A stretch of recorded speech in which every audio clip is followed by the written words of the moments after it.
Hola, ¿cómo les va? Bienvenidos. ¿Cómo andan todos? Estamos en vivo hasta la 1:30 del mediodía en la pantalla de TV. Esto es Parlamentarias y tenemos bastante para compartir con ustedes a pesar de esta semana que estuvo atravesada por el feriado, pero ustedes saben, esta es la Argentina, se producen novedades todo el tiempo y se viene todo el debate en materia de los paquetes vinculados a la seguridad o los paquetes de leyes que, bueno, traen aparejada una serie de noticias también que se insertan casi como emblema de lo que se va a discutir.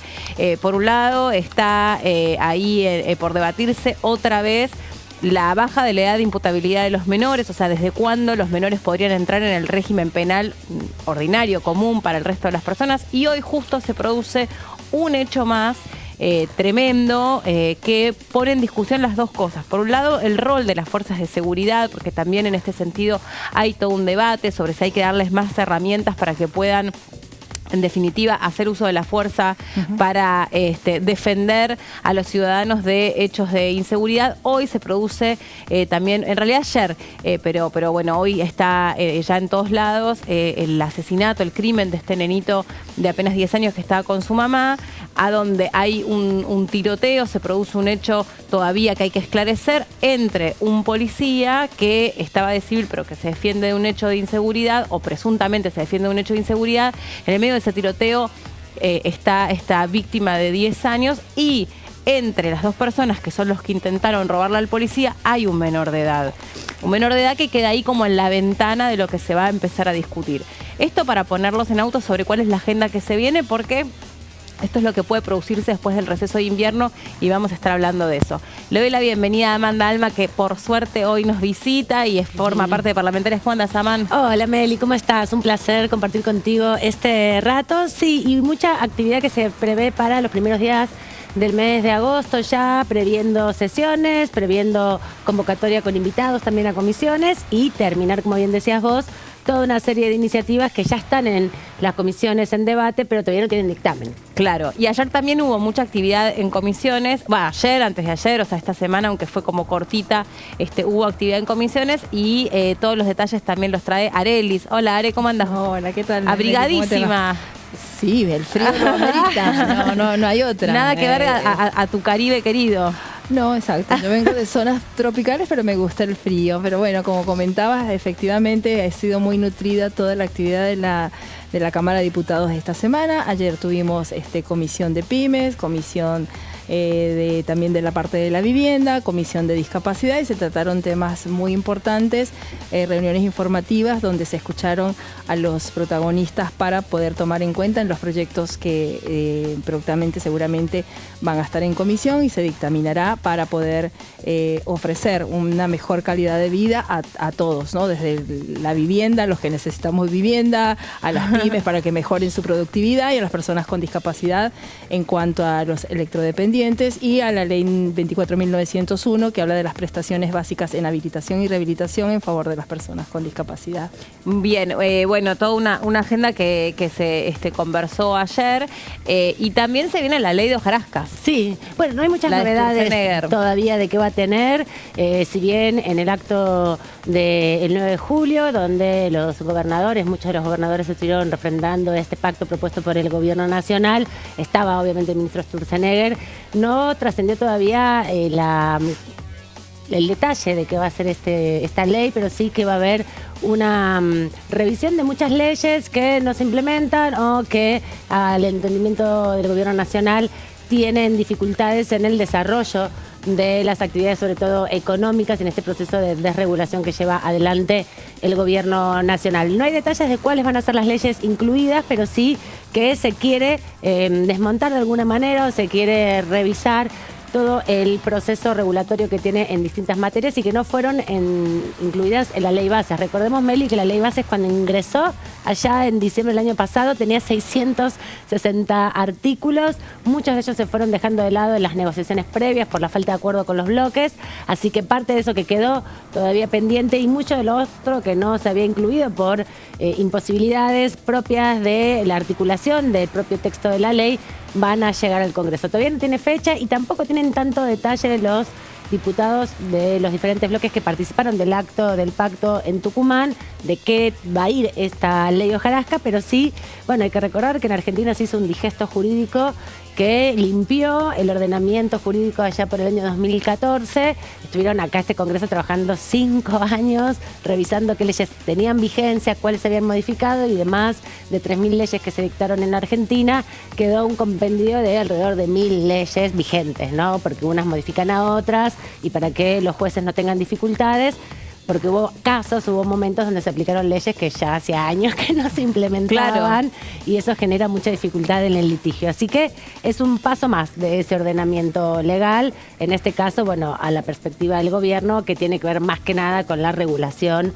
de algunas prácticas que tienen impacto en lo económico, pero también en la vida social de todos nosotros. Sí, digamos, desburocratizar el Estado, poder agilizar algunos trámites, poder ver si en nombre de esa burocratización en realidad hay beneficios para, sectoriales, claro, para algunos sectores, lejos de facilitarle el estado de la vida a las personas, que es un poco el concepto que más se viene escuchando, ¿no? Esto de lograr un Estado eficiente, un Estado que deje de tener vueltas de laberinto innecesarias. Bueno, hubo de hecho, o empiezan a haber algunos cuestionamientos al respecto sobre lo que puede suponer, ¿no?, esta serie de regulaciones o de desburocratizaciones, por ejemplo, en virtud de qué es lo que va a pasar con los registros del automotor, qué es lo que va a pasar con un montón de institutos que están ahí para revisar algunas cosas, y se empiezan a tratar de limpiar. Un ejemplo que se dio es cuando el Estado se corrió de regular lo que recién decía Arelis, por ejemplo, ley de alquileres. Esto mejoró y puso más propiedades en alquiler, y por lo tanto también movilizó la compraventa de inmuebles. Igual también en el medio aparecieron algunos créditos, ¿no?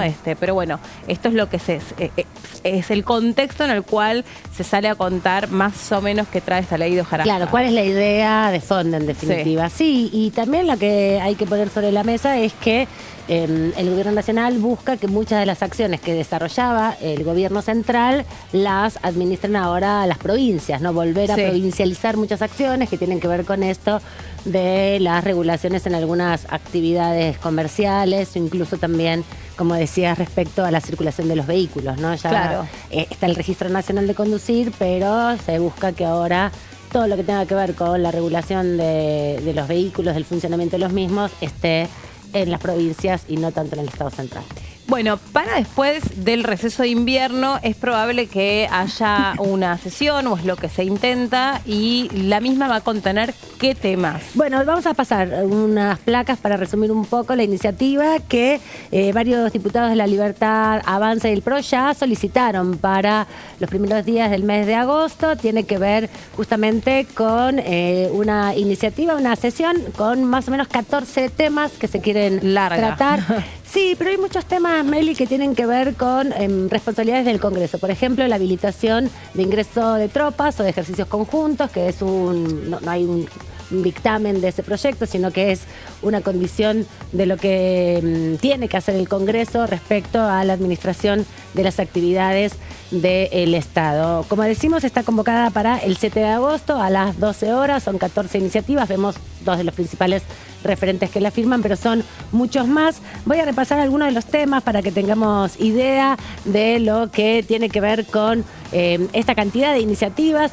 Dos de estos proyectos que están siendo tratados y que seguramente van a ser dictaminados días antes del tratamiento. Tiene que ver con el Registro Nacional de Datos Genéticos sobre Agresores Sexuales. Esto es incorporar y ampliarlo para otros delitos. Este registro que ya funciona en la Argentina hace varios años, su ampliación para incorporar distintos tipos de delito. Por otro lado, la modificación de la Ley de Armas de Fuego. Esta es una discusión que se viene dando hace mucho tiempo. Hay un programa argentino para el desarme de la ciudadanía, en la versión que envió el Ejecutivo Nacional, porque el año pasado se venció este registro y se derogó por un año más por decreto.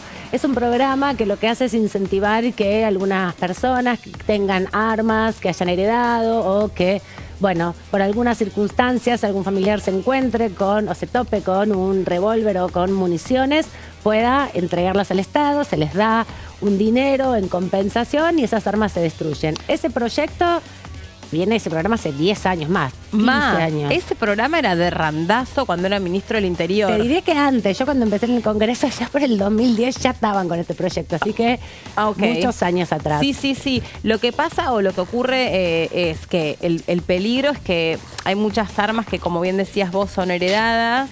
Esto muchas veces lo que se explica es que terminan siendo un riesgo latente de que cualquier situación, la que sea, termine de una manera trágica por la existencia de esas armas. Muchas personas lo que quieren es, por ejemplo, si no están en contacto, no fueron entrenados para usar esas armas y simplemente aparecen o están ahí en sus hogares porque de repente, qué sé yo, quedó en el cajón del abuelo y pasó de generación en generación en generación. Como no saben bien qué hacer, a veces las venden en un mercado negro de armas. Entonces esto, lejos de favorecer esta idea, para mí, una ilusión de generarte una defensa personal, que no deja de ser una ilusión porque el delincuente siempre tiene todas las de ganar en esas instancias.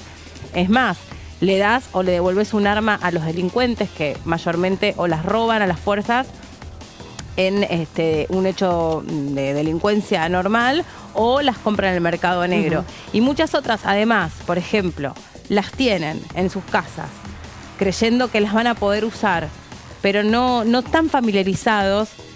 Por ahí son armas que no tienen la seguridad que se requiere. Sí, toda el mantenimiento, eso. Exactamente. Y en un caso hipotético de querer usarla, el arma no funciona y eso termina siendo una desgracia todavía peor. Sí, de hecho hay muchas estadísticas que muestran que los principales accidentes, entre comillas, o los crímenes dentro del hogar se generan, los de violencia de género, muchos por armas de fuego de las familias y también entre niños, ¿no? Cuando hay algún accidente, alguna situación trágica con algunos niños, están jugando con armas que están que al alcance. Carga el diablo, exactamente. Como se dice. Sí. Así que este es un tema que todavía está en debate porque tiene una modificación respecto a los controles, ¿no? Porque históricamente este programa, que en los diferentes gobiernos empezó allá en el primer gobierno de Cristina Fernández de Kirchner y luego se fue prorrogando en las diferentes etapas. En el gobierno de Mauricio Macri también se prorrogó y vencía justamente en diciembre del año pasado. Se le incorporó una modificación que tiene que ver con la habilitación del uso del arma solamente con la declaración, sin que se entreguen para ser destruidas, porque la práctica más importante que tenía esto era el momento en que veías al ministro de Seguridad o a la ministra de Seguridad destruyendo las armas de este programa. Bueno, hay una modificación que un poco fue leída por algunos sectores y esa es la preocupación que hoy está todavía en debate y no tuvo dictamen por eso. En la comisión que conduce la diputada el PRO de Córdoba, Rodríguez Machado, sobre que, hay como un blanqueamiento, en algún sentido se blanquea la tenencia de armas, pero no tenés la obligación de enseguida entregarla, así que estaban preocupados también por esas condiciones respecto a esto. Todo esto necesita igualmente dictamen, está en debate, están avanzadas las discusiones, lo último que le faltaba era en la última reunión de la semana pasada llegar a un acuerdo con detalles respecto a esto. Pero hay más temas, son 14, así que son un montón. Ahí está lo de los entrenamientos militares. Esto es lo que te digo, es una actividad que tienen que hacer siempre el Congreso de la Nación. Ambas cámaras les corresponde la habilitación a tropas extranjeras para hacer algún tipo de ejercicio, combinaciones que hacen sobre todo con Brasil, Uruguay y los países limítrofes.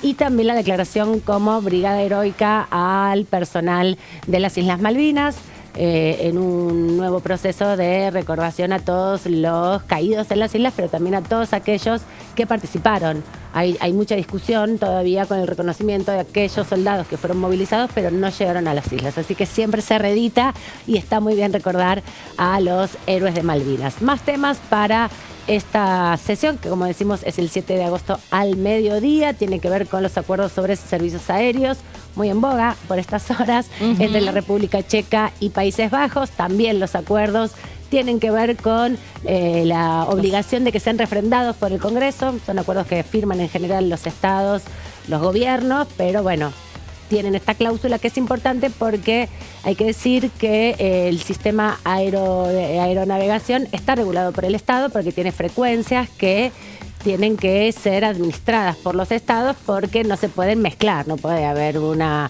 frecuencia que le corresponde a Argentina para regular que no choquen los aviones, por ejemplo, que la administre un privado o algún otro estado. Entonces, ahí son los acuerdos. Tiene que estar centralizado todo y pasar por acá. Claro, porque es una obligación de los estados, la administración de los cielos puede tener una política de cielos abiertos, pero siempre en última instancia el Estado Nacional tiene que hacerlo. Otros proyectos también que se van a refrendar con respecto a la cooperación con Filipinas, con también los estados del Mercosur y con Italia respecto a defensa. Esto de defensa con Italia viene trabajándose hace varios años por unos acuerdos que se hicieron respecto a el trabajo contra las mafias y el proceso de juzgamiento. Así que también acuerdos que se vienen refrendando, como les decía, prevención de violencia de género entre los países del Mercosur, algo que se viene discutiendo fuertemente en la Comisión de Género y Diversidad, pero también que quedó pendiente, y cooperaciones técnicas con Filipinas. Por último, tenemos todavía 2 placas más de algunos otros acuerdos. Estos son proyectos, Meli, que salen rápidamente por unanimidad porque es una formalidad. Para que el acuerdo, la convención se pueda implementar en el país, tiene que estar ratificada por los 2 países. Si no, por más que lo firme el Estado Central, no tiene posibilidad de su implementación. Convenio 1907 de La Haya para la resolución pacífica de los conflictos, tratados internacionales con Brasil y con Rumania. Tienen esta también idea de cooperación internacional para el traspaso de tecnología, las inversiones que se desarrollen, información de Estado a Estado, sobre todo para la persecución de los crímenes transnacionales, sobre todo vinculados a la evasión impositiva. Y la enmienda del Estatuto de Roma de la Corte Penal Internacional, que también viene pendiente hace varios años, y tratados que tienen que ver con la prevención de ilícitos en aviación civil internacional, todos ellos respecto a la posibilidad que tenga Argentina para algo que también estuvo en estas horas aquí presente en la agenda pública, respecto al proyecto de juzgamiento en ausencia, que en un rato conversaremos más en profundidad, que también envió el Ejecutivo Nacional, pero los tratados internacionales respecto a la Corte Internacional Penal tiene que ver con la posibilidad de perseguir los delitos transnacionales, como decíamos, ¿no? Sí, por ejemplo, ustedes se acordarán con el caso Thelma Fardín, que es lo que hizo el actor Juan D'Artés rápidamente, como tenía la nacionalidad brasileña, se va a vivir allí porque había un tratado de no, bueno, que impedía la extradición. Claro, exactamente, que impedía la extradición. Entonces, bueno, se quedó ahí refugiado en Brasil para que no pueda ser alcanzado por ninguna acción penal en su contra. Después, bueno, se encontró el vericueto para que el juicio sucediera en Nicaragua, pero de todos modos, bueno, después la justicia pudo seguir avanzando, pero él ya sabía que tenía un amparo, ¿no? De la seguridad de que no iba a quedar detenido quedándose en Brasil. Bueno, claro. Estas son cosas que se revisan, porque capaz que quedaron de una época muy antigua que responde a otro contexto y ahora no tiene razón de ser, y son cuestiones que hacen en definitiva a poder controlar, no en el caso por ejemplo, que tenía que ver con una cuestión, si querés, entre privados, entre dos, sino cuestiones, digamos, más vinculadas a delitos transnacionales. Ahí hay que... Bueno, ahí está la trata de personas, la evasión, está todos los crímenes financieros. El narcocrimen. Exacto. Sí, por supuesto, lavados crímenes financieros. Bien lo decías vos. Entonces hay que estar bien atentos sobre con qué países hay tratados de esta naturaleza para evitar que, digamos, vivitos y coleando se muevan por donde quieran y que total no los va a alcanzar la ley, ¿no? Y también la idea de que se pueden resolver algunos conflictos internacionales, por ejemplo, donde tengan que actuar estados diferenciales, que son limítrofes, para la resolución, que no se lleguen a conflictos armados, ¿no? Ya estamos en un momento donde hay demasiados conflictos armados latentes y vigentes. Siempre la Corte Internacional Penal de La Haya busca allanar ese camino y mejorar los diálogos entre los estados para que otros juristas, en este caso, que son internacionales. Nosotros tuvimos una jueza, la jueza Argibay, fue parte de la Interamericana. Interamericana de la Corte Penal Internacional de La Haya. Ella le tocó juzgar los crímenes que se hicieron en la ex Yugoslavia, entre Kosovo y Sarajevo, y fue la que estuvo justamente a través de esta Corte Penal Internacional persiguiendo por delitos sexuales a los ejércitos y a los las distintas fuerzas armadas que intervinieron en ese conflicto. Así que es muy importante también dar esta definición. Y lo que te decía, parece un montón la sesión, pero son sesiones de poco debate. Va a haber seguramente mucho debate en algunos temas como lo que veíamos de tenencia de armas, incluso algunos otros que tienen que ver con modificación de legislación argentina. El resto va a salir muy rápidamente y fácilmente porque tiene que ver con acompañar procesos institucionales que el Estado central, el Estado argentino ¿Y ha todos firmado. tienen dictamen estos proyectos? O, sí.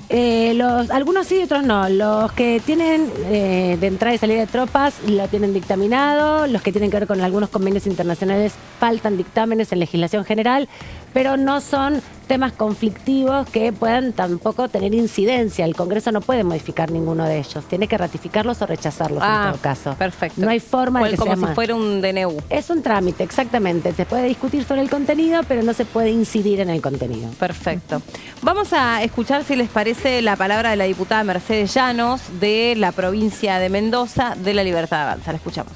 Sí hemos tomado datos históricos, analizamos la gravitación del poder legislativo, la evolución de la gravitación del gasto legislativo sobre el gasto total a lo largo de 30 años, que registró un piso del 0,4% y un pico del 0,92%, si no me equivoco, durante la década del 90.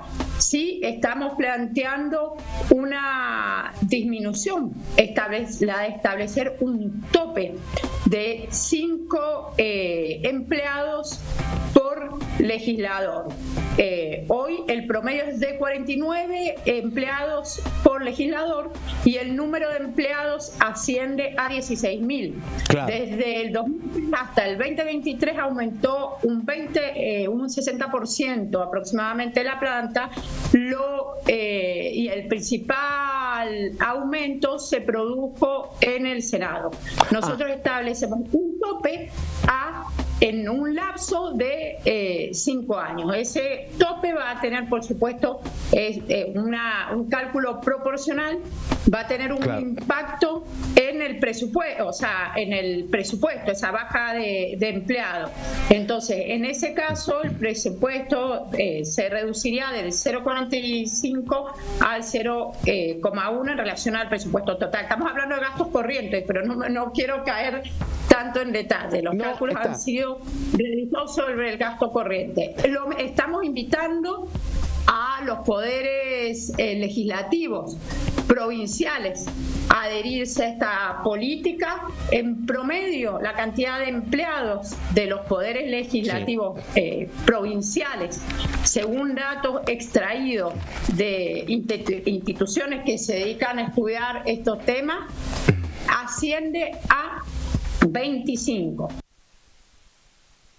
Bueno, ahí estaba la palabra de la diputada Llanos.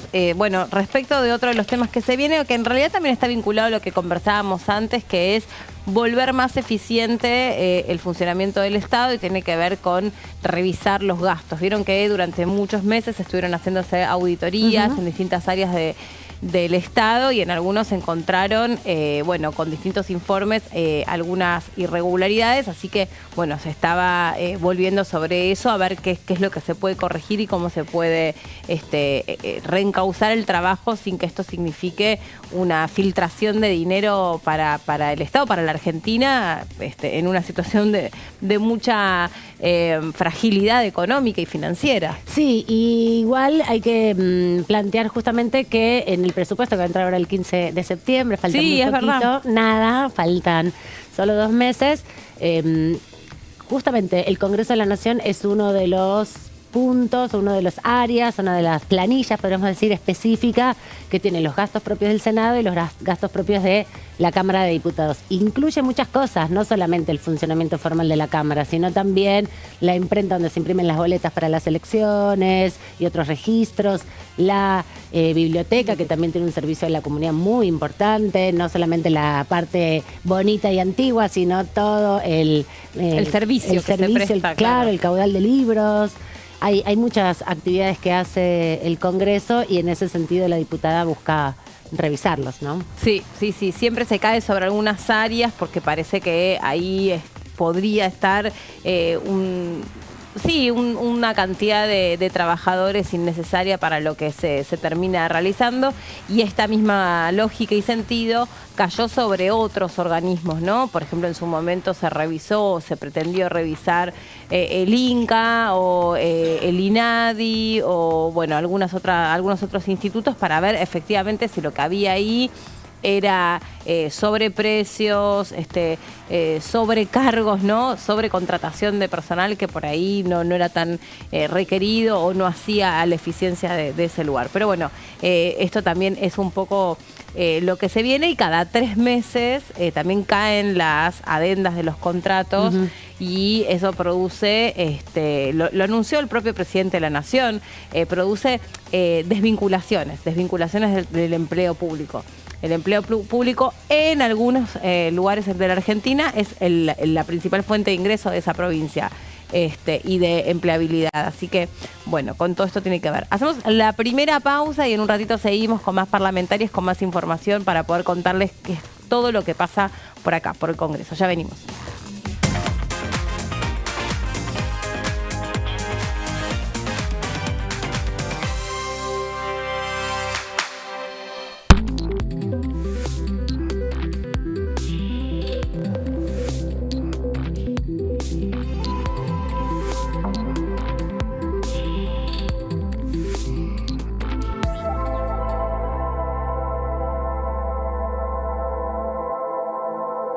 ¿Cómo prevenir dengue, zika y chikungunya? Para prevenir estas enfermedades, evita que el mosquito te pique y no lo críes en tu casa. El mosquito que transmite dengue, zika y chikungunya se cría en recipientes que juntan agua en los hogares. Da vuelta o tapa los objetos que puedan acumular agua o eliminalos si no los usás. Limpia y cepilla frecuentemente desagües y libera canaletas de hojas y o tierra. Evita tener plantas en floreros o frascos con agua. Limpia y rellena con arena los portamacetas.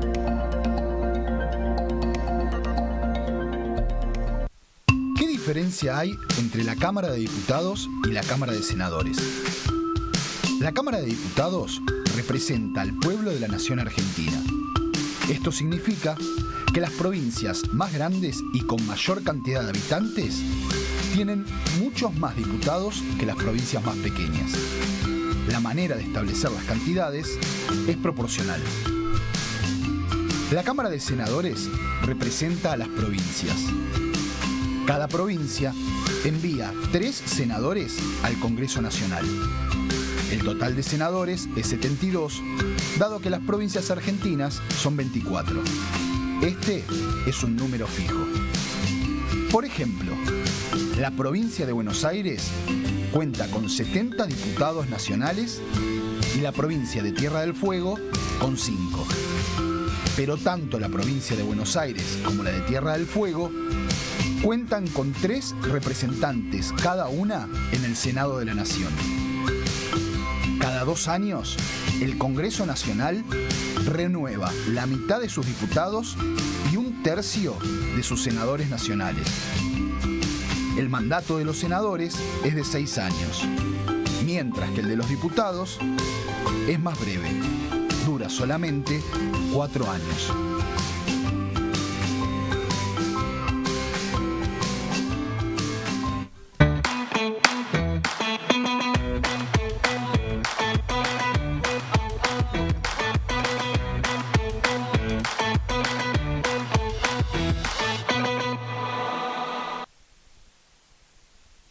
En este momento, millones de niños y niñas tienen desnutrición severa. Algunos están tan débiles que apenas pueden pararse. Pero con tu ayuda podemos salvar a los niños. Este alimento terapéutico listo para usar está lleno de vitaminas y nutrientes esenciales que ayudan a los niños y a las niñas a recuperarse de la desnutrición. Gracias a personas como vos, ayudamos a salvar a millones de niños cada año. Da un simple paso. Dona ahora y ayúdanos a seguir salvando vidas.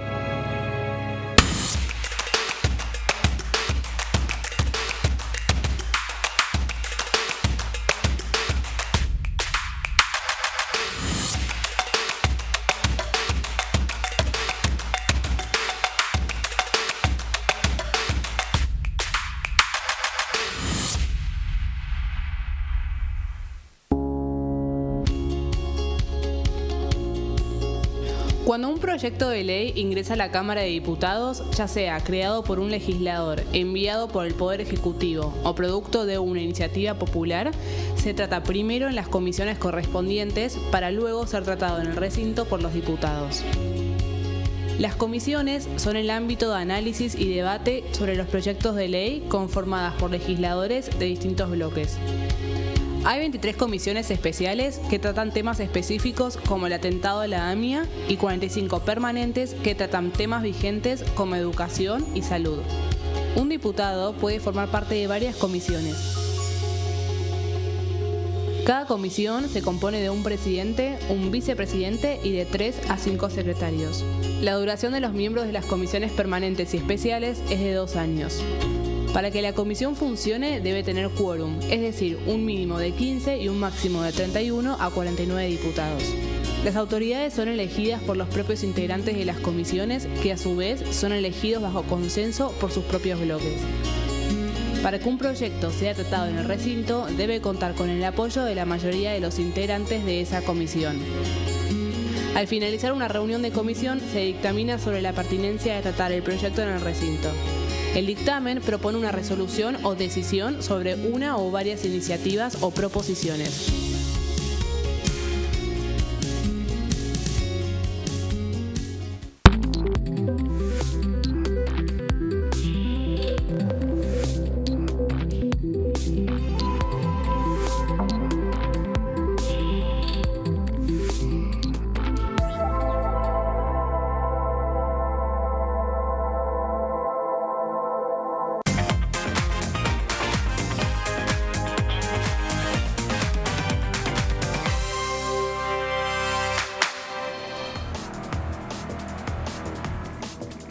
El ministro de Justicia, Mariano Cunio Libarona, y la ministra de Seguridad, Patricia Bullrich, anunciaron que van a enviar al Congreso de la Nación un proyecto de ley que va a permitir poder juzgar a alguien sin que esté presente.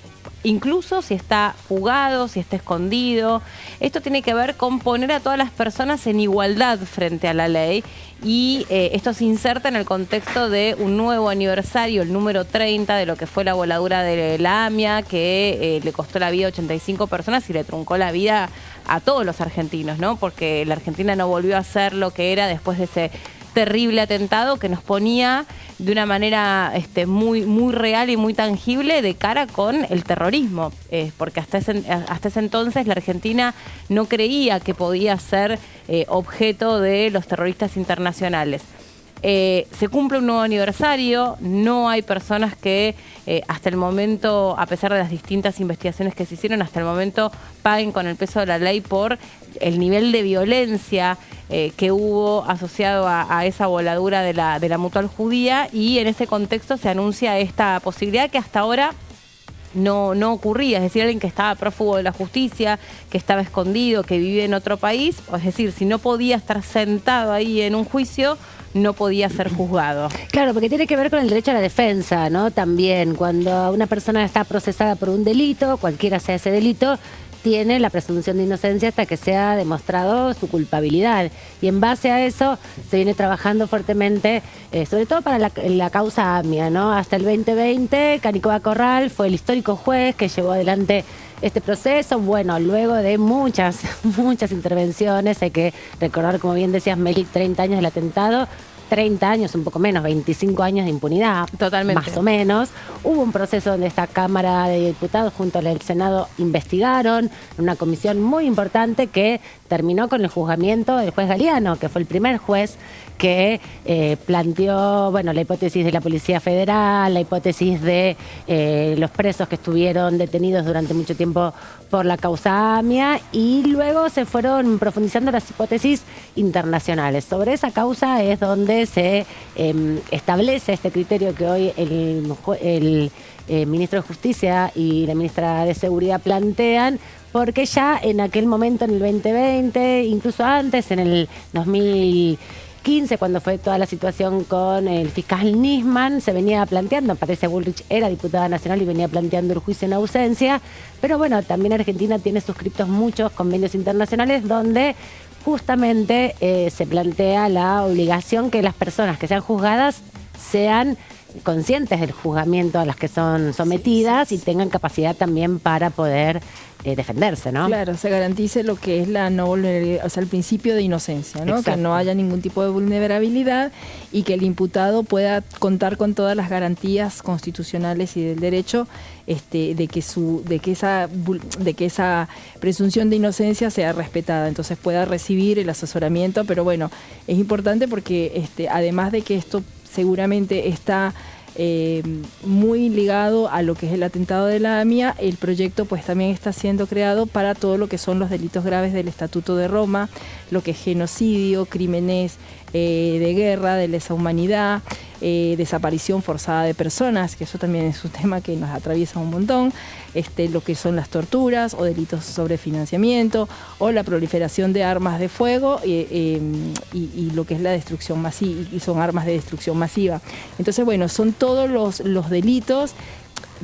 Después la ministra de Seguridad dijo que sería muy bueno ampliarlo a otros delitos, pero bueno, comenzar con estos que son realmente de máxima gravedad y que además están todos pensados en el ámbito internacional. Entonces, poder garantizarle al imputado que primero, a pesar de que se fugue, se pueda hacer este juicio, y que si una vez que la persona sea procesada, en caso de que sea procesada pueda continuar su defensa, y si en caso de que sea sobreseída se pueda apelar, pero que pueda contar en todo momento con el asesoramiento para poder garantizar esta presunción de inocencia en todo momento, y que si llega a la corte, también cuente con todas las garantías para poder ejercer su defensa en los términos que la corte los tiene previstos. Yo estaba pensando que, por ejemplo, a nivel de la justicia penal, si una persona se lo presume autor de un homicidio y el cuerpo de esa víctima no aparece, sin embargo, esa persona puede ser juzgada igual como homicida. Sí, claro. ¿No? Y han existido numerosos casos, o sea... Hay muchas otras pruebas más allá del cadáver, exacto, digamos. no aparece el cuerpo, sin embargo, no hay dudas que lo que se ha investigado es un homicidio, pero no tenés, lo voy a decir criollo, no tenés el cuerpo, tenés el muerto. Exacto. Pero sin embargo te aseguro que lo que del otro lado hubo es un homicidio, es un crimen. Y en esas condiciones vos podés llevar adelante un juicio, o sea, tenés al juzgado, lo que no tenés es a la víctima. Sin embargo, podés avanzar con un proceso. Estaba trazando ese paralelismo, si se quiere, o esa analogía, ¿no? En este caso es no tenés al juzgado, tenés el crimen, bueno, el juicio tiene que hacerse igual, porque del otro lado tenés víctimas y tenés que garantizarles un proceso que por lo menos sí ajuste a la gravedad del daño ocasionado por esa persona, que aunque no está, es responsable de ello. Sí, la realidad es que los 30 años del atentado a la AMIA hacen, y la impunidad que hay alrededor de la investigación, y las miles de situaciones de prueba perdida, ¿no? Porque hubo muy mala investigación originaria y luego muy mala preservación de la prueba. De hecho, no hay ahora un juez a cargo de la investigación de la AMIA, la unidad AMIA está debilitada.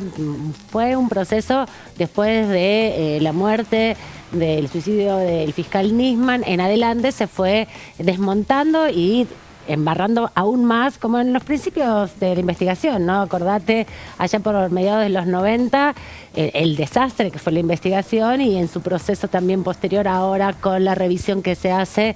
Me parece que también esta decisión de la justicia argentina, del ministro de Justicia argentino y de la ministra de Seguridad argentina, tienen que ver con la impunidad que hay, ¿no? Con 30 años de demora en una respuesta. Y con algo que se viene discutiendo bastante en materia judicial, que es tomar siempre la perspectiva de la víctima, ¿no? Porque muchos de los procesos ocurren poniendo en perspectiva, bueno, que estén garantizados los derechos, lógico que tienen que estar, de aquel que va a ser juzgado por determinada cosa, pero rara vez se hace el ejercicio contrario. Bueno, a ver, ¿qué necesita la víctima en este sentido? ¿Cuál sería la correcta perspectiva para tomar en cuenta cuando el daño que se ha producido incluso ha llevado 30 años de impunidad, ¿no? Otra cosa que estaba pensando, que también puede tomarse como una analogía, son los conocidos juicios por la verdad.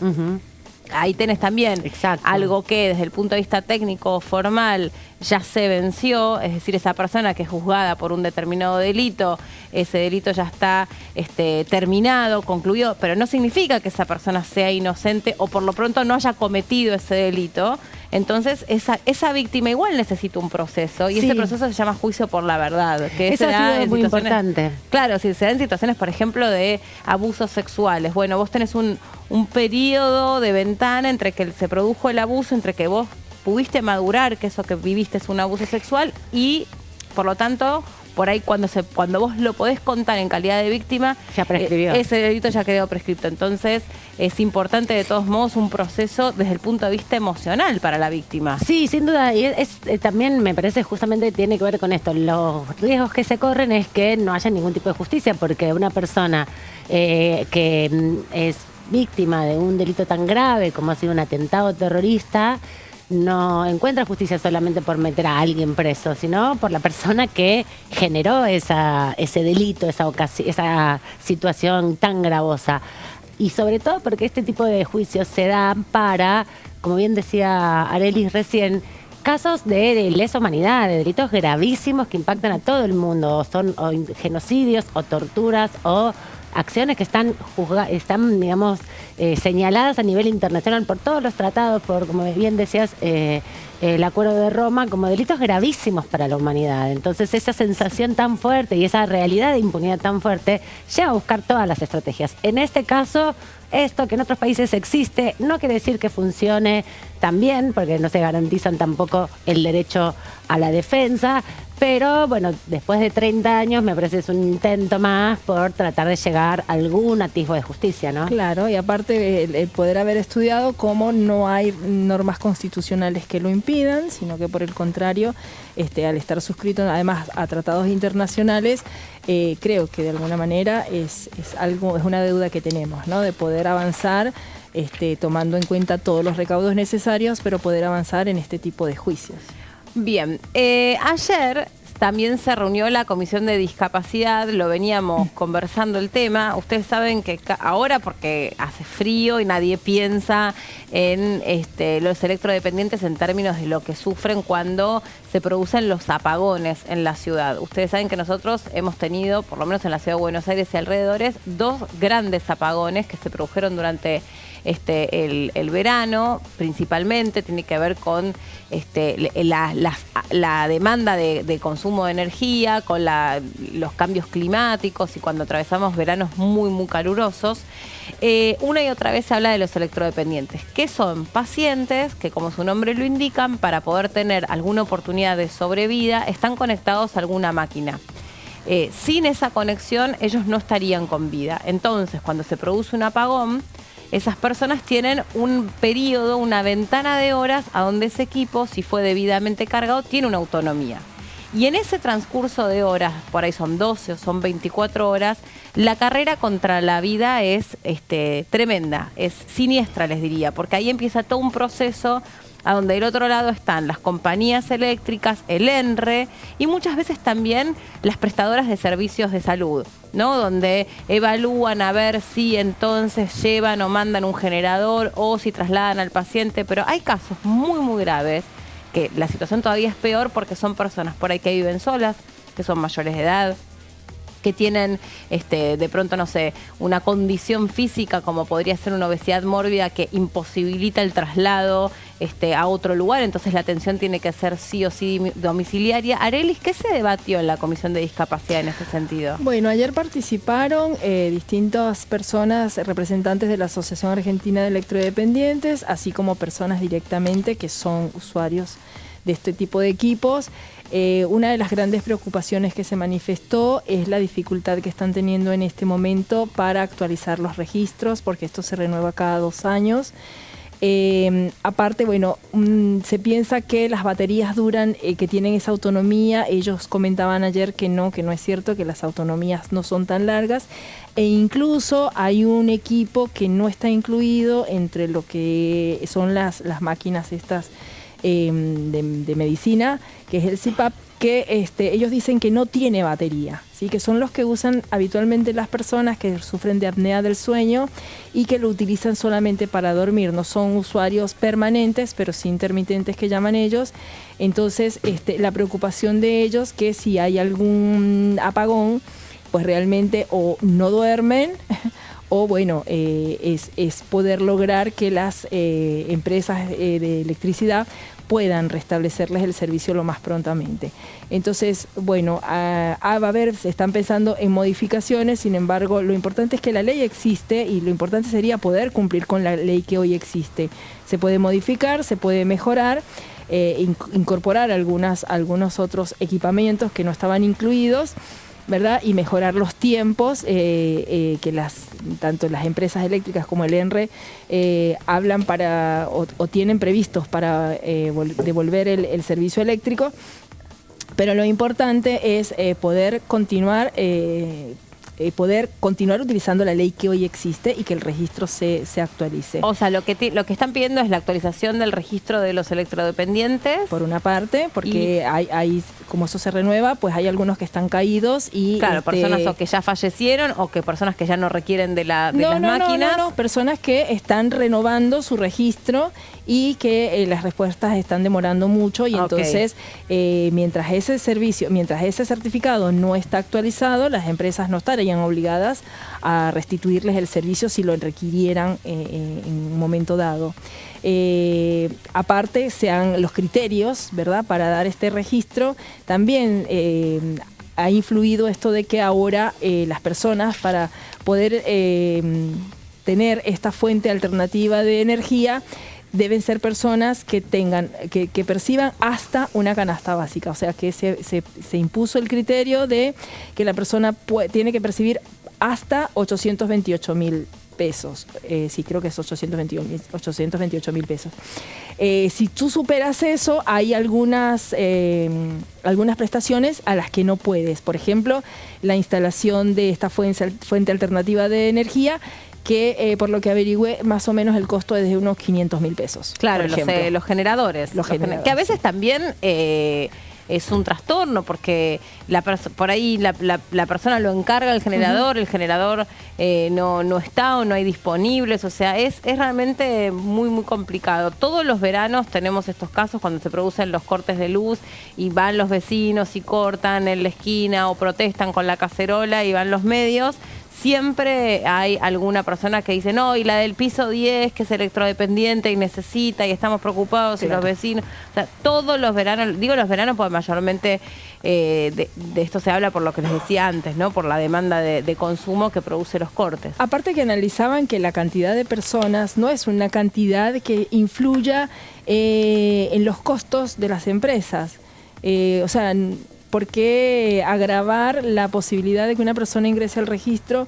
En el 2015 ellos decían que eran aproximadamente 13.000 y tantas personas, a finales del año pasado eran 12.000 y tantas y en este momento serían unas 10.000 y tantas. Entonces no es un costo que incida en la prestación del servicio de electricidad. Claro, totalmente.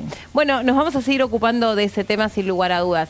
Ayer quedó el diputado Hernán Lombardi a cargo del grupo de amistad parlamentario entre la Argentina y Francia, con alguna agenda en común, así que vamos a compartir lo que sucedía ayer, a donde también estuvo presente el embajador francés en la Argentina, que claramente, bueno, puso en relación las dos agendas, ¿no? Las agendas francesas y la argentina. Cuando se producen estos grupos de amistad es interesante porque se puede generar un intercambio de experiencias incluso. A veces nosotros lo preguntamos concretamente, por ejemplo, no sé si se está debatiendo una ley, me acuerdo en su momento, etiquetado frontal, ¿no? Decía, bueno, ¿cuáles habían sido las experiencias de esas debates, esas discusiones en otros países de la región?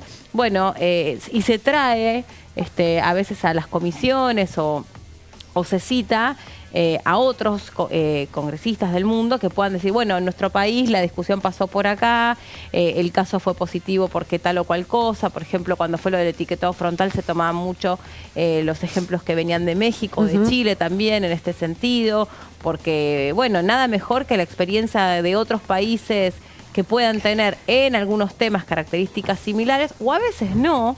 Sin embargo, la experiencia suma, es interesante, profundiza el debate, trae otros puntos de vista que de pronto acá no se están citando, no se están analizando. Así que, bueno, ahí estaba entonces este trabajo, ¿no? Es parte de la diplomacia parlamentaria que se le dice, porque también muchas veces cuando, bueno, ahora no tanto, hace muchos años que ya no pasa, pero antiguamente, hace décadas atrás, era muy común que vinieran los presidentes a reunirse con los presidentes de la Argentina y vinieran con comitivas, hicieran reuniones formales de integración, ¿no? Para intercambiar no solamente información, sino principalmente intercambios comerciales, y de acá surgen todos esos tratados de doble imposición, para evitar la doble imposición, para las exportaciones, que no pagues impuestos acá y impuestos en el país a donde vas a exportar, que se hagan acuerdos para mejorar las condiciones de el intercambio cultural en materia de estudio, y se puedan hacer becas, y se puedan homologar, por ejemplo, los títulos de grado y de posgrado de universidades públicas nacionales con universidades públicas internacionales de diferentes países, y también aporta muchísimo en el intercambio comercial. Viste que a veces los estados nacionales quieren hacer acuerdos comerciales con otros países y no logran acceder a eso. Claro, porque ahí hay que revisar, como bien decís vos, cuáles son las normativas vigentes en los otros países también, a ver qué es lo que se puede producir o para facilitar o para que no haya doble carga impositiva, ¿no?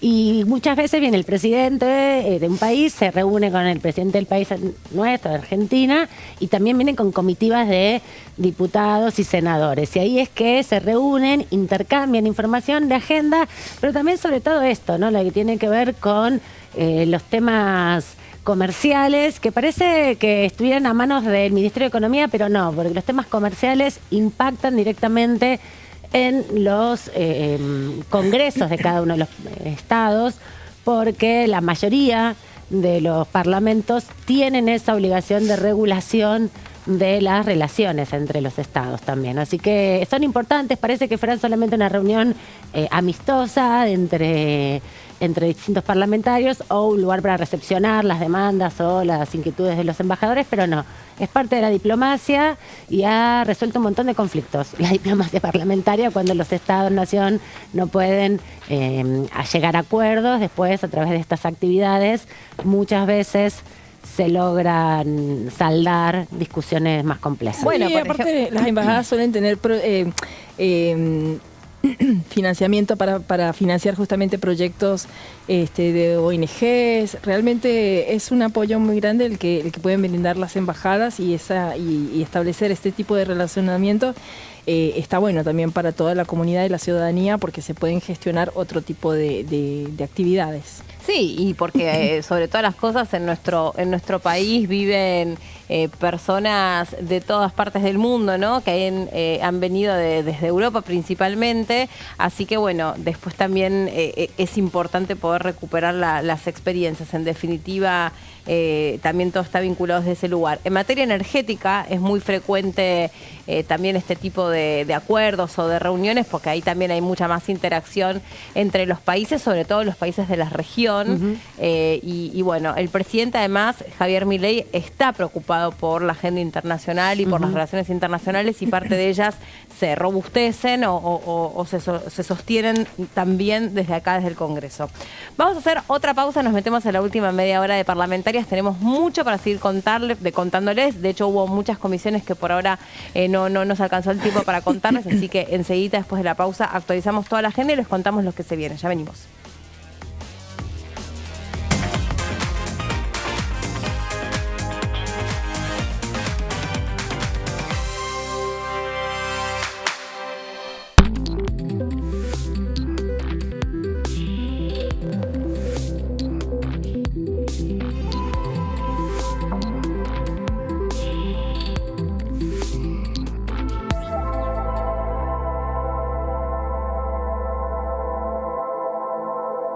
Dengue, Zika y chikungunya. Presta atención a estos síntomas.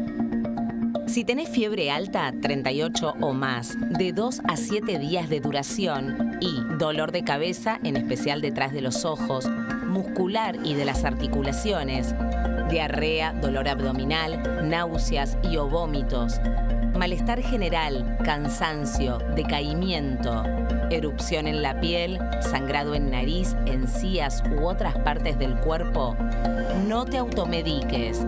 Toma mucho líquido, usa repelente y acércate a un centro de salud.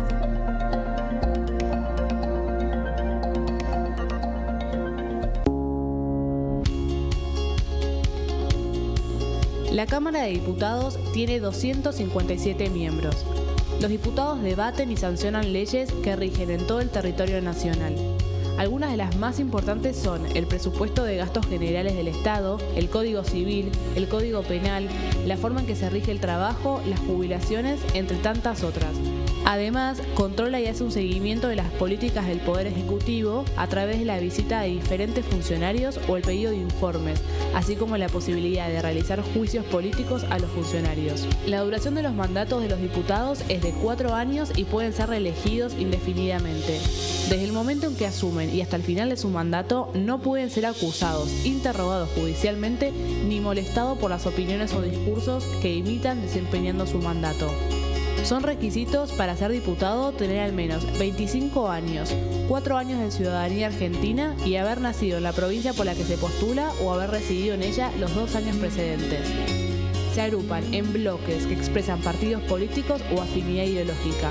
Existen también los monobloques integrados por un solo diputado.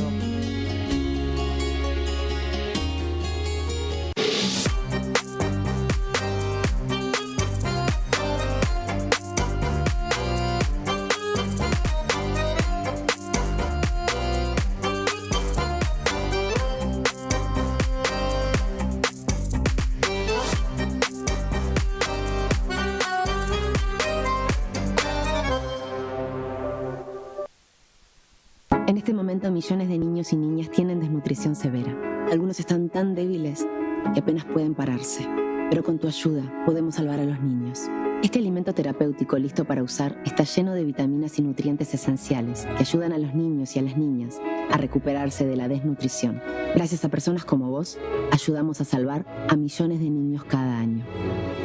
Da un simple paso. Dona ahora y ayúdanos a seguir salvando vidas. Las sesiones son el espacio donde los diputados debaten proyectos de ley para su aprobación, modificación o desaprobación. En una misma sesión se pueden tratar varios proyectos de ley. Desde el 1 de marzo, cuando el presidente las inaugura, se desarrolla el periodo de sesiones ordinarias. Entre el 1 de diciembre y el 28 de febrero se extiende el periodo de sesiones extraordinarias que solo pueden ser realizadas a pedido del presidente de la Nación. En el recinto, el bloque oficialista se dispone a la derecha del presidente de la Cámara, el bloque opositor mayoritario a la izquierda y en el centro los bloques con menos cantidad de integrantes. En el tratamiento, en general, los diputados tienen 7 minutos y los jefes de bloque entre 20 y 12 minutos conforme al número de legisladores que representen. La sesión es dirigida por el presidente de la Cámara de Diputados, que administra el uso de la palabra y las distintas instancias del funcionamiento. A la izquierda del presidente está el secretario administrativo, a la derecha el secretario parlamentario y debajo de él están los taquígrafos, que registran cada uno de los testimonios. Dengue, Zika y chikungunya. ¿Cómo protegerte de la picadura de mosquitos? Para prevenir el dengue, Zika y chikungunya, evita que el mosquito te pique. Usar repelente siguiendo las indicaciones del envase. Cubrí brazos y piernas con ropa clara. En casa, pon espirales o tabletas. Usa tules o mosquiteros sobre camas o cunas. Coloca mosquiteros en puertas y ventanas.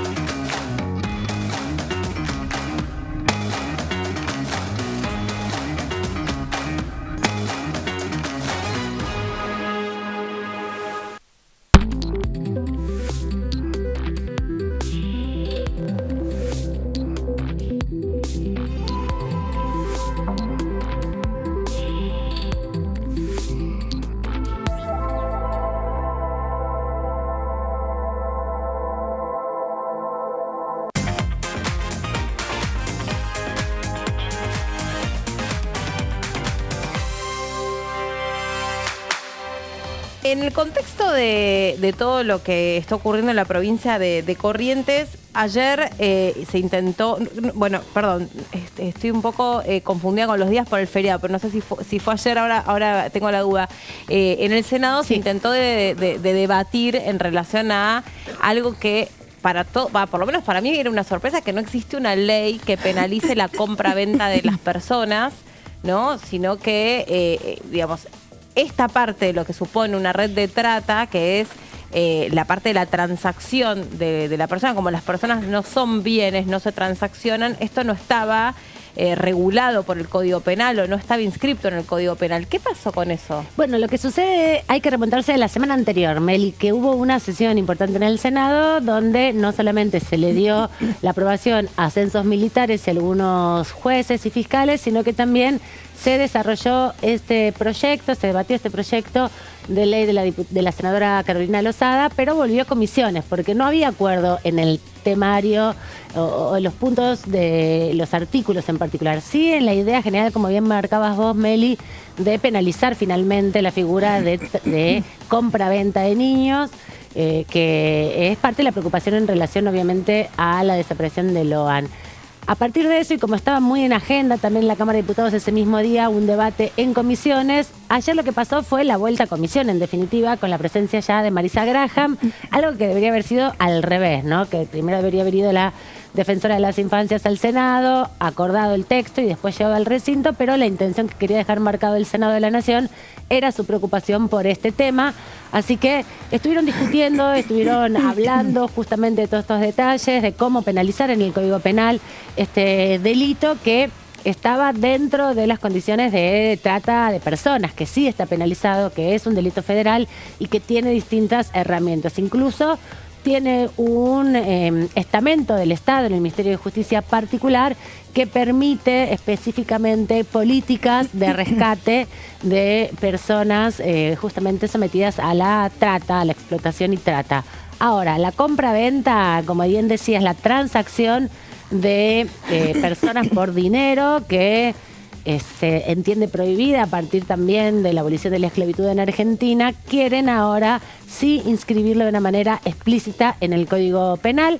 Esto tiene que ver no solamente con el Código, sino también con el Código Procesal Penal, que es el que da las herramientas para que esto suceda. Ayer pasó justamente un debate donde todavía no están de acuerdo con el texto.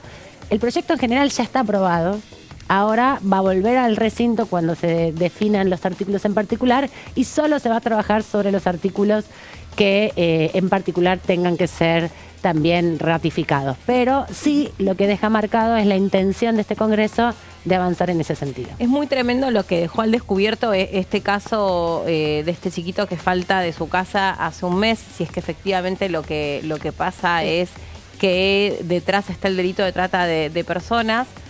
Porque sabíamos muy poco de esto. En realidad sabemos muy poco de esto. Saben mucho más las ONG que trabajan, que también incluso están tratando de asesorar en este sentido, porque ellas mismas han producido distintas investigaciones que pueden poner la temática en estadísticas o incluso cuando se habla de secuestro de chicos, dentro de qué edades, de rango de edades estamos hablando, secuestro con qué fines, cómo operan, ¿no? Porque también, digamos, con mucha facilidad uno como que dice, no, sí, es trata de personas. Bueno, ¿cómo operan estas bandas en nuestro país? El tema es que este proyecto cuando vuelve es porque el artículo quiere incorporar a los progenitores como parte de las personas que puedan ser penadas por la entrega de los hijos. Entonces, claro, hay una gran disyuntiva de cómo redactar eso porque se habla de exceptuarlos, o sea, hay una exención que es el 139 bis, pero que en el artículo 1 los quiere incorporar. Y el tema es que se habla de entrega ilegítima, porque bueno, uno de las personas, de los representantes de los jueces que asistió, habló que justamente hay una entrega legítima. Cuando tú dejas a un hijo con un familiar X porque tuviste que ausentarte, ahí hay una entrega legítima, pero cuando hay una entrega ilegítima, cuando es para cualquier otro uso, venta de los chicos, ¿no?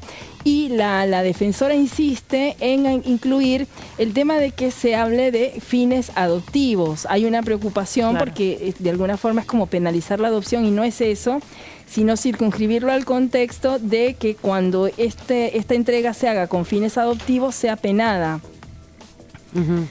Entonces, bueno, esa es la gran polémica de cómo redactarlo. Sí.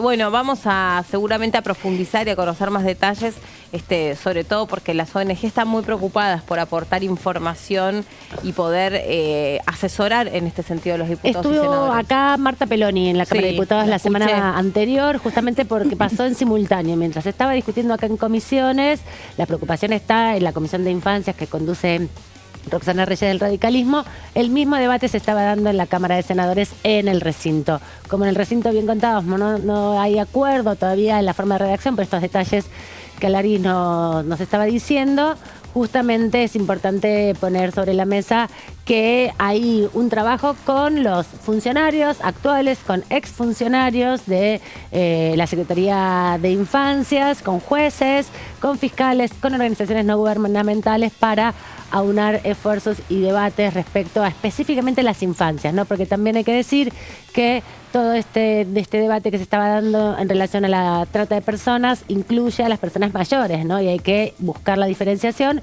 por esta decisión de avanzar en la transacción económica, que es el punto central que quieren también poner en el foco los senadores en este caso. Bien, bueno, vamos a abrir un pedacito nada más la ventana para ver cómo está el clima. Digo un pedacito nada más porque nos vamos a congelar. 8 grados es la temperatura actual por este momento. Hay un solcito muy agradable, pero claro, por más que se esfuerce el sol, no alcanza a volver más amable este clima. Estamos atravesando todavía un sistema de alerta temprana que emite el Servicio Meteorológico Nacional para gran parte de las provincias, ya que las temperaturas son extremas para hoy y también, atenti, para el fin de semana. Mira, ahí la placa está siendo generosa. Yo, obviamente, porque esto se actualiza todo el tiempo. Mañana, Arelis, escuchá, -1 grado. Ahí la placa lo que dice son 3 grados de mínima, pero mañana se espera -1 grado. Después está la temperatura estudio de TV, que esa es una temperatura aparte. Y la del Congreso, bueno, ahora se la vamos a preguntar a nuestro invitado que está con nosotras. Bueno, así va a seguir el clima, lindo, soleado, es la única parte más o menos amable, porque bueno, estamos en julio y claramente las temperaturas son muy, muy gélidas. ¿Cómo le va, diputado Falcone? Justo, mirá con qué sincronicidad le acercaban la copa de agua, una maravilla. Vale, ¿Todo bien? Servicio perfecto, todo bien. Bueno, ¿sufre este frío helado de julio? Acabo de venir en bicicleta de mi casa, así que no tuve frío. Ah, qué coraje el suyo. El viernes pasado estuve en Santa Rosa en una reunión de parlamentarios por el tema de la autovía de la Ruta 5, había diputados provinciales. Allá hacía frío. Eso era frío. Después me vine en micro desde allá porque no había vuelos. Sí. Para darte una idea, se escarchaban los vidrios. Sí, a mí hoy a la mañana me pasó lo mismo. Estuve ahí con ese vasito ahí medio que no puede ser muy caliente porque te parte el vidrio. No, bueno, pero acá está perfecto. Así está, sí, acá por ahora sí. Diputado, ¿qué le pareció el contexto en el que finalmente se rubricó el Pacto de Mayo en julio, pero el Pacto de Mayo? Sí. Bueno, creo que lo importante es la situación política, lo de fondo. Coincido que estuvo un poco desprolijo, digamos, me pareció de verlo, pues yo no fui, fue Oscar Sago y fue Cecilia Ibáñez, fueron de mi bloque. Sí. Así que yo lo miré por televisión. Más calentito. Sí, bueno, pero viste que me parecían algunos problemas de imagen, por ejemplo, estuvo el presidente Macri, no fue el único presidente. Se enojó, parece, dicen, no sé. Bueno, no lo sé, pero parece, es lo que dicen. Pero bueno, lo importante es que había muchos gobernadores, prácticamente todos los gobernadores, menos los gobernadores más ligados al kirchnerismo, y eso es un sustento político importante. Creo que eso, digamos, lo demás es anecdótico. Ahora, a cómo están las cosas, ¿no?, en el país, ¿están los distintos bloques políticos en condiciones de generar consensos, acuerdos? O sea, ¿se va a dar algún día esa situación a donde, aunque pensemos distinto, podamos trabajar en una agenda en común para ver si efectivamente se puede pensar en una próxima Argentina para los próximos 30 años? Bueno, yo creo que la ley bases tiene parte de eso, porque bueno, el bloque de la Libertad Avanza, más los aliados, es un bloque minoritario y tuvo una mayoría contundente para aprobar las leyes. Habrá que ver los proyectos de ley que vengan en el futuro, si son de esa magnitud. Bueno, el propio régimen de incentivo a las grandes inversiones prevé un horizonte de 30 años de estabilidad jurídica y cambiaria y impositiva para que precisamente haya inversiones. Porque es una ley muy importante. Ahora, seguramente en el segundo semestre van a entrar proyectos a lo mejor más específicos, más focalizados. Nosotros presentamos un proyecto, creo que lo hablamos la última vez, con Oscar, para derogar todas las jubilaciones de privilegio, absolutamente todas. Sí, lo conversamos la última vez, es verdad. Claro. Así que eso es muy focalizado, veremos qué consenso hay, porque digamos, en la sociedad sabemos que hay un consenso para que no haya tantas jubilaciones de privilegio cuando el sistema jubilatorio está fundido. Pero bueno, ¿cuántas eran aproximadamente las de privilegio? ¿Qué cantidad dentro de las jubilaciones totales? Digamos, vamos a esto. El proyecto de ley obviamente legisla de ahora en adelante. Sí. Pero según informaciones periodísticas de chequeado.com, hay 250.000 personas cobrando actualmente jubilaciones de privilegio. Porque no son nada más que Cristina, Vudú o Rodríguez Sá, que son los casos más... O Alberto Fernández. O Alberto. Me refiero, son casos más a lo mejor irritantes por los montos. En el caso de Vudú porque es joven, o Rodríguez Sá porque estuvo 7 días y cobra una jubilación altísima, cuando la mayoría de la gente cobra, no sé, 300.000 pesos con suerte. Sí, sí, Pero sí. aparte de eso, hay jubilaciones de privilegio del clero, del personal, del Poder Judicial, del Servicio Exterior. O sea, prácticamente todos los funcionarios públicos tienen privilegios que fueron dados por 3 decretos de la dictadura y una ley de Menem, que luego se revirtió parcialmente para los diputados nacionales y senadores nacionales, que, bueno, vos sabés, no tenemos esos privilegios y está muy bien, pero todos los demás quedaron vigentes. Sí. Así que este proyecto lo que prevé es atacar eso. Después de la ley de bases, lo que se viene es, o se anuncia que se viene, es la ley Hojarasca, Sí. ¿no? Que tiene así como un nombre muy poético, pero que en realidad trae, después de que se deshoje todo, en realidad lo que trae es como una especie de deshoje de la burocratización del Estado, ¿no? Sí, o sea, todavía no conozco el detalle de la ley, Claro. pero todos sabemos que hay una cantidad de burocracia en el Estado. El nombre Hojarasca, bueno, ponele, es poético. Pero hay una cantidad de trámites burocráticos o de impuestos menores que traban la actividad productiva. Sí. Hay, no sé, lo he escuchado 100 veces al Hacha Lázaro diciendo que una pyme trabaja más tiempo para sortear y firmar papeles y llenar formularios que para producir y para vender. Eso pasa. En las grandes empresas por ahí se diluye un poco más el costo administrativo, porque son grandes empresas, tienen estudios contables, jurídicos, hacen todo ese trabajo. Pero imagínate una pyme que tiene 2 o 3 empleados y tiene que llenar papeles para la habitación, para vender, para el... O sea, a mí me impacta, por ejemplo, no sé, en una era donde se supone que todo debiera ir por vías de la digitalización, de pronto vas a hacer un trámite al registro del automotor y puedes pasarte 4 horas. Sí, Llenando papeles, sellos, viene Gasalla, te atienden persona Gasalla, después viene la empleada de Gasalla, después atrás viene el sello, después viene la persona con el sello. No, lo es mismo, muy curioso. Es así, la verdad que en la época de la digitalización, inclusive todos los sistemas de los turnos para las burocracias municipales, provinciales, deberían acelerarse y simplificarse, porque si vas a hacer los mismos trámites, pero digitalmente, o sea, ganás un poco de tiempo físico, personal en la dependencia, pero lo que hay que hacer es eliminar todas las burocracias que hay. Pero bueno, esperemos a ver la ley para opinar. Sí, eso es claro, es verdad. Pero es cierto que hay una cantidad de regulaciones, impuestos y trabas que se podrían sacar, bueno, no son relevantes. No son relevantes, digamos, para el fisco en cuanto a el beneficio que tiene, pero para el particular le representa una traba para su desarrollo. Claro, bueno, en general pareciera ser que es el caso. ¿Qué piensa ahora que no está adentro de la Libertad Avanza, que es el vecino de la Libertad Avanza? ¿Qué piensa ahora de la manera en la que están llevando adelante la agenda parlamentaria, los debates, las discusiones? ¿Están haciendo un buen trabajo? Bueno, la verdad que hubo 2 tiempos desde que hicimos, desde que se fue Oscar de la jefatura del bloque de la Libertad Avanza, hicimos el bloque del MID. Al principio hubo cierta tirantez y bueno, era lógico que eso iba a ser así. Con el corrimiento de Sago. Claro, o sea, primero lo corrieron a Sago y nosotros al día siguiente hicimos un bloque del MID. Sí. O sea, ambas cosas, digamos, generaron un poco de ruido, sobre todo porque fue consecuencia del episodio, vos recordarás, que ocurrió en la Comisión de Juicio Político con la diputada Pagano. Bueno, fue un momento tenso, para decirlo así. Claro, sí, sí.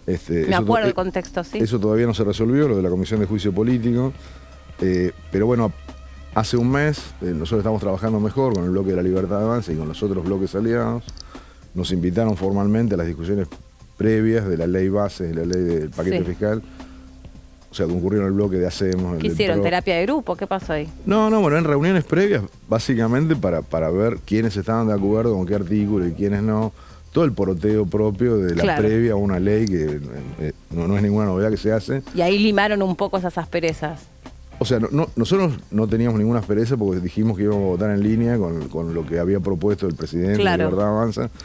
Esas reuniones lo que sirvieron fue para ver cuántos votos iba a aportar el radicalismo, cuántos Hacemos, cuántos el PRO, algunas discusiones sobre procedimientos, pero bueno, felizmente terminó aprobándose esa ley.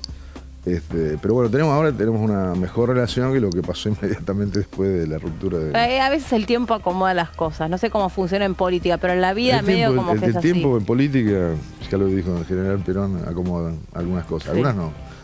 Sí. Claro. Bueno, diputado, ¿y puede llegar a haber una próxima sesión al regreso del receso de invierno? Sí, bueno, vamos a ver la agenda legislativa. Seguramente va a haber sesiones particulares sobre temas particulares. Ahora creo por 10 o 15 días va a haber alguna, digamos, no te digo suspensión total de actividades, porque tenemos actividades a lo mejor secundarias todos los días. Sí. Nosotros con Oscar nos vamos a poner a trabajar, a seguir hablando con otros diputados para que nos apoyen la ley esta para derogar las jubilaciones de privilegio. Claro. Ya tenemos el apoyo de varios, nosotros lo presentamos formalmente, ya está girado a la Comisión de Asuntos Constitucionales el proyecto de ley, pero bueno, necesitamos que otros diputados nos apoyen, ya tenemos la adhesión de varios. Y bueno, cada uno de los diputados también trabaja en cuestiones a lo mejor más locales. Como te decía, yo participé el viernes pasado de una reunión en Santa Rosa, en la legislatura de Santa Rosa, donde se reunieron 20 o 30 diputados provinciales de las dos provincias, de La Pampa y de la provincia de Buenos Aires. Estuvo también el diputado Ordo Jaín, del PRO de La Pampa, y yo, éramos los únicos dos diputados nacionales, para ver cómo se reencausa el tema de la autovía de la Ruta 5, que creo que te dije la última vez que en 40 años de democracia el Estado presente hizo 40 kilómetros. Sí, me contaste. Son 600, imagínate. Para que llegue a Santa Rosa necesitamos 6 siglos. hay que esperar un buen rato, a lo Penélope. No, bueno, hay algunas inquietudes. Sí. Yo estuve hablando con un encargado de negocios de la Embajada China cuando vino acá el Grupo Parlamentario de Amistad, porque había una empresa china que había ganado una licitación en la época de Macri, que después el gobierno de Alberto la suspendió. Y bueno, el representante de la Embajada China dijo que tenían interés en invertir en infraestructura, así que aproveché y le dije todo lo que me interesaba mucho. Seguramente vamos a seguir esa conversación, porque la verdad que si estaban dispuestos a invertir 1.100 millones de dólares hace 4 o 5 años, esperemos que ahora que tienen el RIGI, que tiene beneficios fiscales e impositivos, que sigan con ese entusiasmo. Bien, muchas gracias por haber venido, diputado, muy amable, ¿eh? Gracias. Are, y ayer se reunió una comisión de pequeñas y medianas empresas. Sí. Porque bueno, hay datos que también preocupan claro. La pequeña y la mediana empresa de las caídas un poco lo que contaba recién el diputado, ¿no? También las pymes son un motor de la economía. Y bueno, han venido teniendo distintas dificultades, sobre todo cargas impositivas, el tema también de la relación con sus trabajadores, si los pueden despedir, si los tienen que tener en qué periodo a prueba, y sobre todas todo, estas temáticas, si vemos ¿no? todo lo que pide, va muy en línea a las políticas de Estado que interesan traer en este momento, que sería la reducción de las cargas tributarias, el fomento del consumo interno, una asistencia financiera, ¿sí? Entonces es importante eso, que todo lo que están pidiendo está en línea con la diferente legislación que está pensada para ir promoviendo en los próximos días, en los próximos meses. Claro. ¿Sí? Perfecto. Aman, ¿nos contás acerca de este proyecto que es de la diputada Brouwer de Koning, que tiene que ver con la prevención del abuso infantil? Un proyecto más.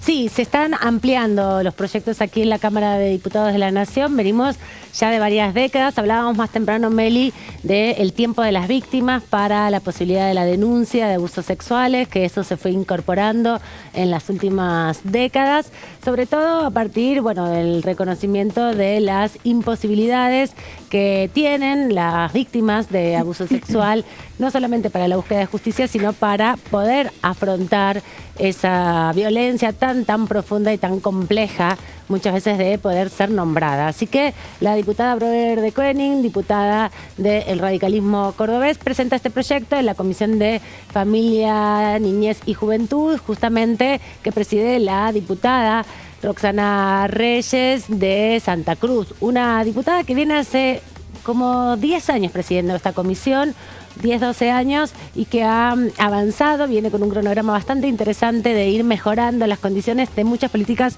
que ya están implementadas. Decíamos, la autora es Gabriela Broder de Koenig, justamente, y tiene que ver con la detección temprana del abuso sexual infantil contra niños, niñas y adolescentes. Quieren incorporar a las instituciones también en este sentido, tanto las instituciones privadas como públicas, para implementar protocolos.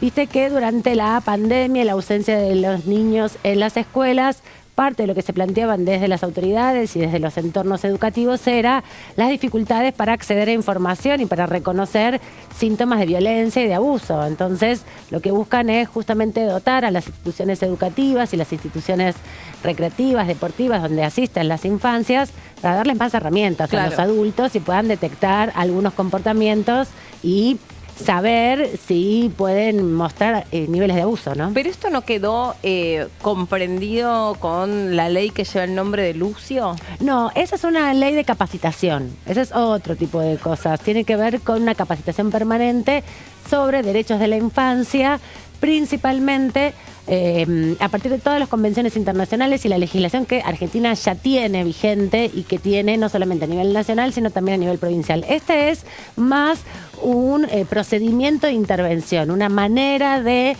acceder a esta información y de tener una forma de actuar, ¿no? Darle herramientas para justamente la prevención y la articulación de políticas que, por ejemplo, una escuela no solamente se capacite sobre la información, sobre los derechos que tienen las infancias, sino específicamente cuáles son los rasgos y cómo activar o cómo desarrollar alguna intervención en casos de reconocer una situación de abusos sexuales.